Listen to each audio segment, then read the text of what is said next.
Let's assemble my new headboard. My bed has been sitting just empty and lonely for far too long. And after months and months of deliberations, we decided on the Avag Upholstered Panel Headboard by Wade Logan from Wayfair. It got delivered pretty late in the day, but knowing me, I just said, what the heck, let's just put this thing together now. And naturally, my son wanted to get in there and help for all of 5 seconds. And as you watch me assemble this headboard, I want to take this opportunity to actually formally introduce myself.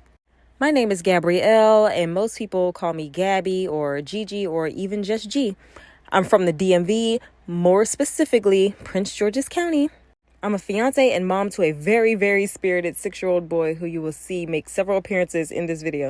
I've been working in real estate for the past 12 years, starting as a real estate assistant and then getting my license in Maryland and DC in 2016, which has opened up a ton of doors and opportunities for me.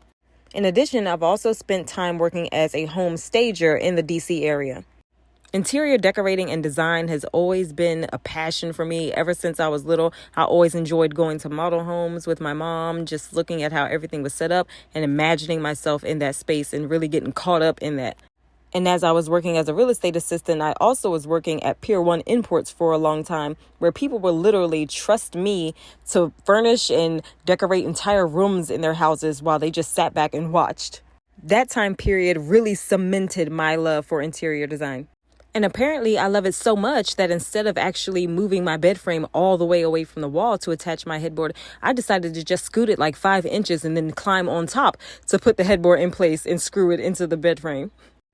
All in all, I'm really happy with this headboard. It's the perfect shade of beige. You can actually adjust the post depending on how high or low you want the headboard.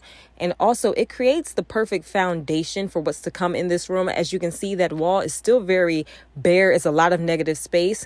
So it'll play off nicely with whatever I choose to put up there without clashing.